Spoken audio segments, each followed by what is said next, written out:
The house, the only one in the entire valley, sat on the crest of low hill. From this height, one could see the river and the field of ripe corn dotted with the flowers that always promised a good harvest. The only thing the earth needed was a downpour or a least shower. Throughout the morning, Lencho, who knew his fields intimately, had done nothing else but see the sky towards the northeast. Now we are really going to get some water, woman. The woman who was preparing supper replied, Yes, God willing. The older boys were working on in the field while the smaller ones were playing near the house until the woman called to them all, Come for dinner. It was during the meal that, just as Lancho had predicted, big drops of rain began to fall. In the northeast, huge mountains of clouds could be seen approaching. The air was fresh and sweet. The man went out for no other reason than to have the pleasure of feeling the rain on his body.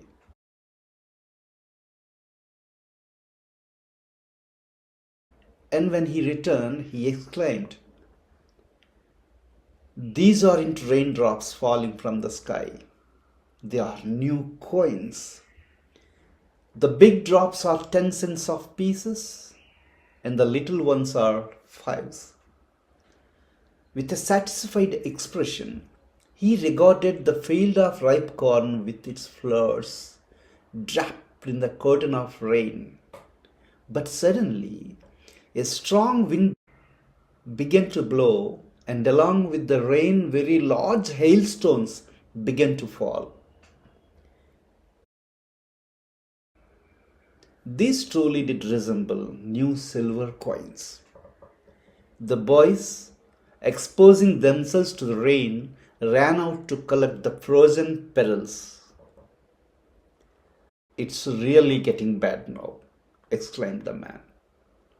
I hope it passes quickly. It did not pass quickly. For an hour, the hail rained on the houses, in the garden, the hillside, the cornfield, on the whole valley. The field was white as if covered with salt. Not a leaf remained on the trees. The corn was totally destroyed. The flowers were gone from the plants. Lancho's soul was filled with sadness. When the storm had passed, he stood in the middle of the field and said to his sons, A plague of locusts would have left more than this. The hail has left nothing. This year we will have no corn. That night was a sorrowful one.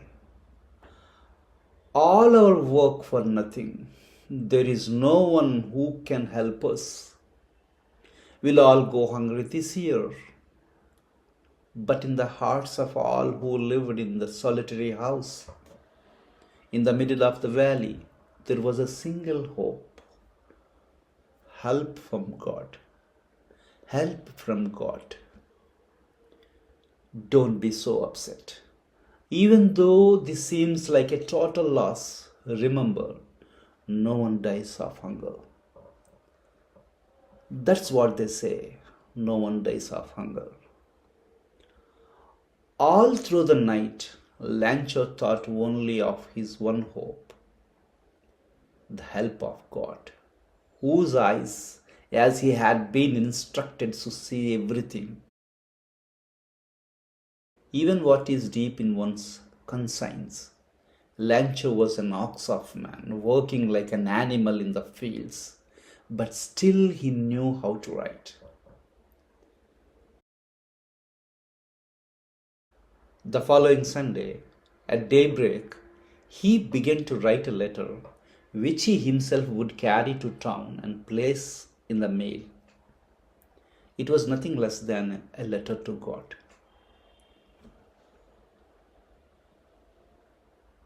God, he wrote, if you don't help me, my family and I will go hungry this year.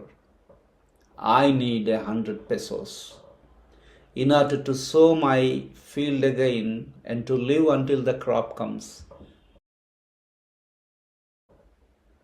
Because the hailstorm. He wrote to God on the envelope, put the letter inside, and still trouble went to town. At the post office, he placed a stamp on the letter and dropped it into the mailbox.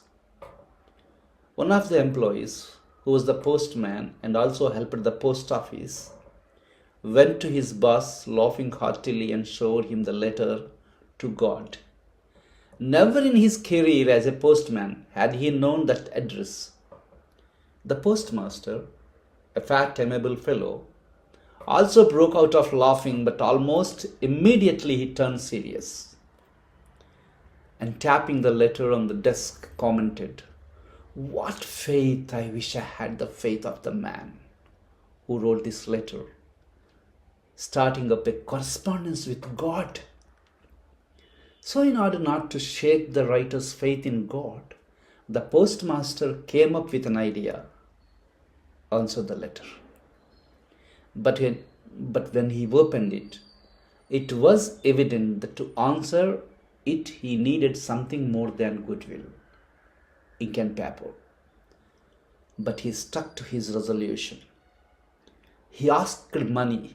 He asked for money from his employees. He himself gave part of his salary, and several friends of his were obliged to give something for an act of charity. It was impossible for him to gather together 100 pesos. So, he was able to send the farmer only a little more than half. He put the money in an envelope addressed to Lencho, and with it a letter containing only a single word as signature, God.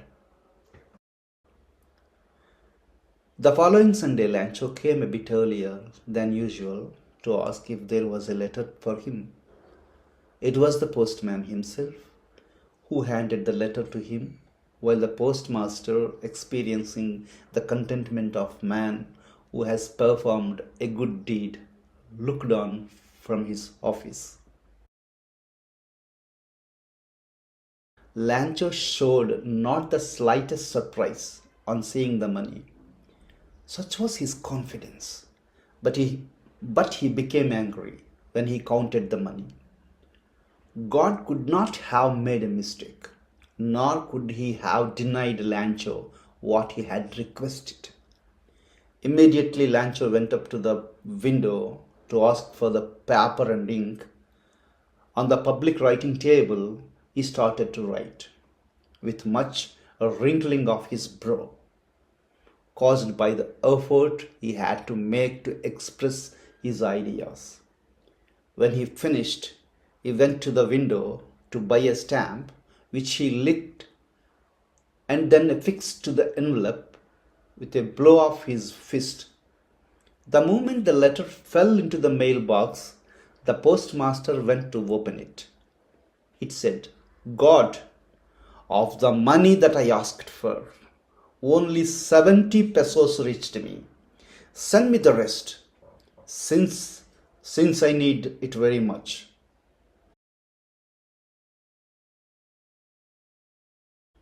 But don't send to me through the mail, because the post office employees are a bunch of crooks. Lencho.